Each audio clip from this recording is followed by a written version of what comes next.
Good morning, everybody. Welcome to Arnie's Fantasy World of Sports. Lenny, thank you for a great start to our first week of February. And of course, we know what that means. The Super Bowl is over. Did you pick the right team last night? Did you pick the team to win? Did you take the spread?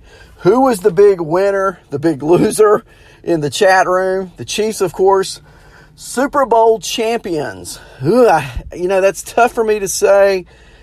You got to know I'm a Raiders fan. If you didn't know that, you know it now. Not a lot to cheer about in Vegas. Well, maybe there will be. Who knows? But well-deserved. Congratulations to the Chiefs. 50 years between Super Bowl championships. Wow. Their second Super Bowl championship. Their quarterback, MVP of the season, MVP of the Super Bowl. I mean, is that not the charmed life? You telling me Patrick Mahomes? Wow, what a kid, what a future.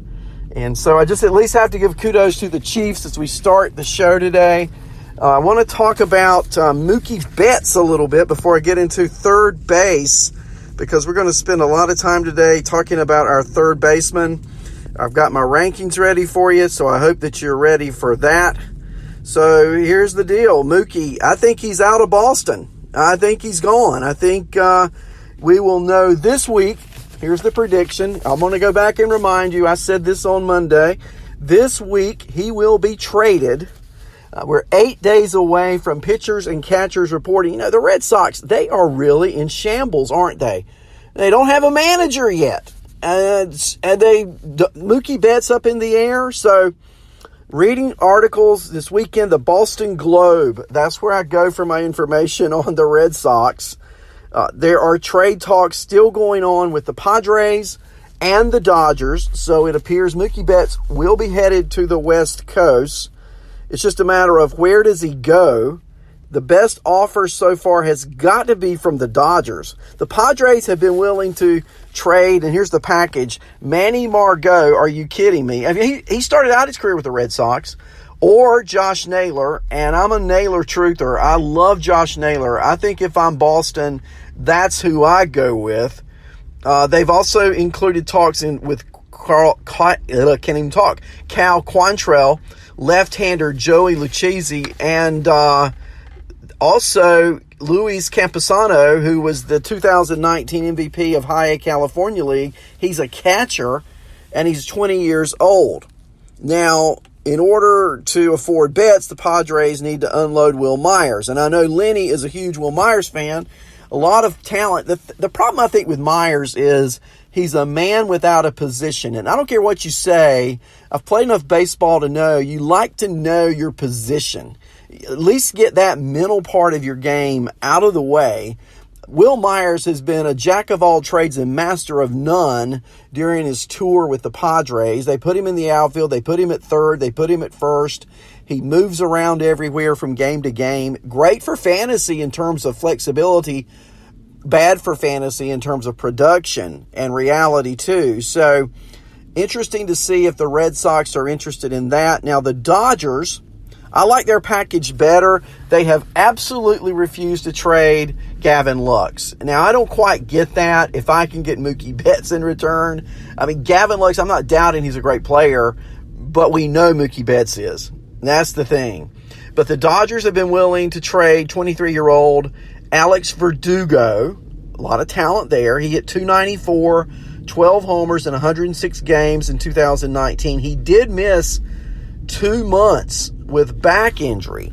And so I'm wondering how interested the Red Sox are in Verdugo, although he would be the key piece that appears in that trade. Now, Betts is 1 year away from free agency. He's 27 years old. He could land $400 million contracts. He's hit .295 with 29 homers, 16 steals, 135 runs scored last year. He also, in 2019, had his 5th straight year of at least 65 extra base hits. Wow. That makes Betts one of 8 players. Check out this list he's on. Joe Medwick, Jimmy Fox, Joe DiMaggio, Miggy Cabrera, Albert Pujols, Alex Rodriguez, and Hank Aaron, who did that. That's at least 65 extra base hits in 5 straight seasons between the ages of 22 and 26. Not a bad list to be on. So that's Alex Spire of the Boston Globe. That's the story that I read. It appears to be a 2-team race between the Dodgers and the Padres.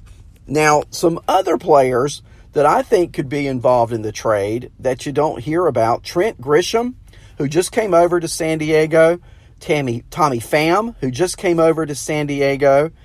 Why couldn't they be included in the trade talks as well? We'll see. I read their names on MLB.com. No specific talk in the Boston Globe about those two players. There's also not much talk about there being this package deal with David Price coming over. That would involve more money to the taking team, getting these players from the Red Sox. It looks like it's a Mookie Betts solo package right now, and I'm predicting he's going to be traded before next Sunday. So we'll keep our eye on Mookie Betts and the drama that goes along with that. So, how about that, chat room? My little tidbit on Mookie Betts. I want to get into my third base rankings this morning, and I'm going to do it a little bit different. Last week I was spitting out stats left and right, and I'm going to spit out some stats this morning, but I'm also going to group these in tiers for you. And so I'm going to start out with my top tier. I've got 5 players in my top tier, and my number 1 overall ranked third baseman for 2020. Now that it appears the talk is over, I can only forecast for you where they are positioned right now, and that's Nolan Arenado. He's my number 1 third baseman heading into this season. Number 2 on my list, Anthony Rendon.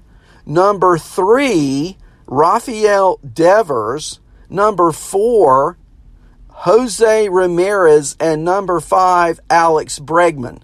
Now, all 5 of these are in what I'm calling my top tier, okay? So, you could shake the bag, let them fall out, and pick any of the one. These are just my rankings of the top 5. They may differ from yours, but they are my best 5 third basemen: Arenado, Rendon, Devers, Ramirez, and Bregman. And looking at tier 1, Bregman, I guess he could be 2. I like Arenado 1.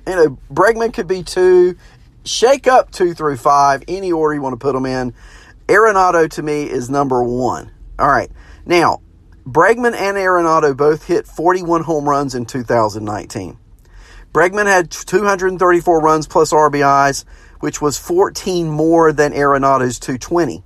Nolan Arenado did hit 315. Bregman hit 296. Now, Bregman did have a suspiciously good 17.2% walk rate, which meant fewer balls in play. So make of that what you want.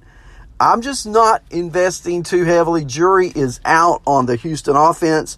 Bregman, I know, is a great talent, but I've got to take Arenado over Bregman.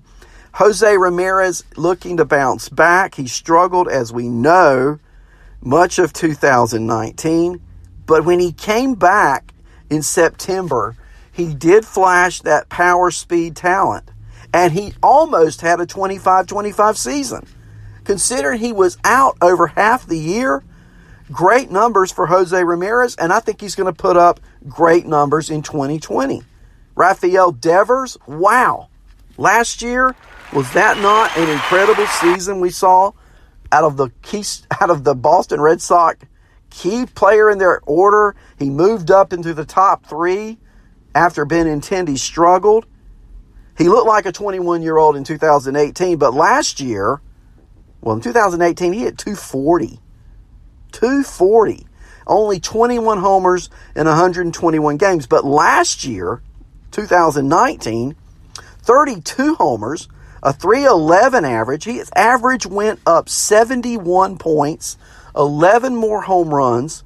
Last year, he scored 129 runs, and he had 115 RBIs in 156 games. Wow.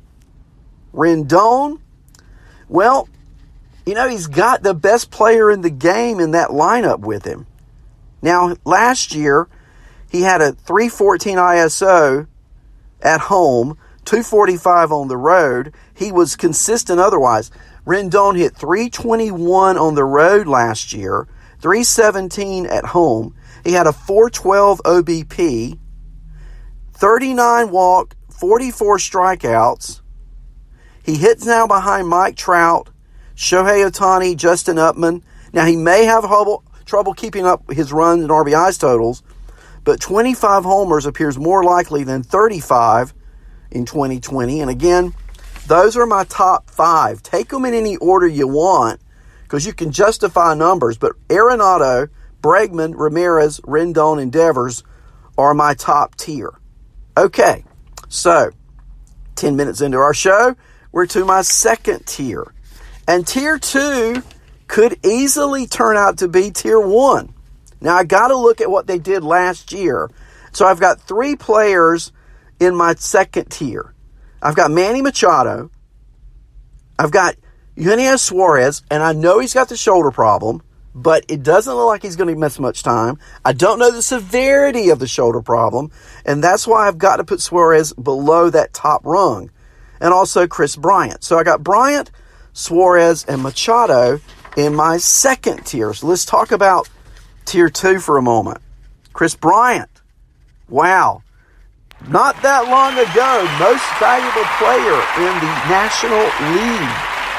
And the talk of many a trade rumor over this winter so far, he had 31 homers, and he had a 282 average. Now, in 2018, he was hurt, had a shoulder problem, but he scored 108 runs last year with that 282 average and 31 homers. He plays outfield as well, eligible both at third base and outfield. And again, Chris Bryant, he could be on up in any tier. Suarez, how about what he did last year for Cincinnati? Just a little break here in looking at these third basemen, but I am loving the Reds in 2020. I mean, I started out in love with the White Sox. I still have a crush on the White Sox, but I'm in love with the Reds. And one of the reasons is, of course, they've got great pitching. I think great pitching. I think they got a great bullpen. I think they've added pieces. The Castellanos ad is critical. But the cornerstone of all of the offense circles around Suarez. He's had over 600 plate appearances now in 4 straight seasons. The power, incredible. 49 long balls last year. He was one of 7 players in Major League Baseball in 2019 to post an ISO north of 300. Now, his home run to fly ball mark, 29.5%. So he's got to have some regression there. But if he has regression there, I expect his average to go up a little bit. His fly ball rate went from 37.1% in 2017 and 18 up to 42.3% in 19. He's 28 years old. Will he hit 49 homers again this year? I don't think so. Could he hit 40? Yes. And for that reason, he's in my second tier of third baseman. And then there's Manny Machado. Yeah, Manny Machado coming into his second year at San Diego. He underwhelmed last year. That's the best word for it. Signing that big 10-year mega deal contract. I think 32 homers is underwhelming for Manny Machado. I think Manny Machado should hit 40 homers every year, at least in his prime. He'll be 27. Seems like he's played forever, doesn't it? He's only going to be 27 this year in his 9th Major League season, coming off a career-high 19.4% strikeout rate and a career-low 256 average. And he only stole 5 bases after stealing 14 the year before. What do you make of that? Strikeout rate, highest of his career. Batting average, lowest of his career. But he was in a new park. He was in a new environment. He was facing pitchers he wasn't accustomed to facing, and now he's had a year under his belt. He's entering his 27th year as an adult human being. In his prime as an athlete, I think the average goes back up. I think the home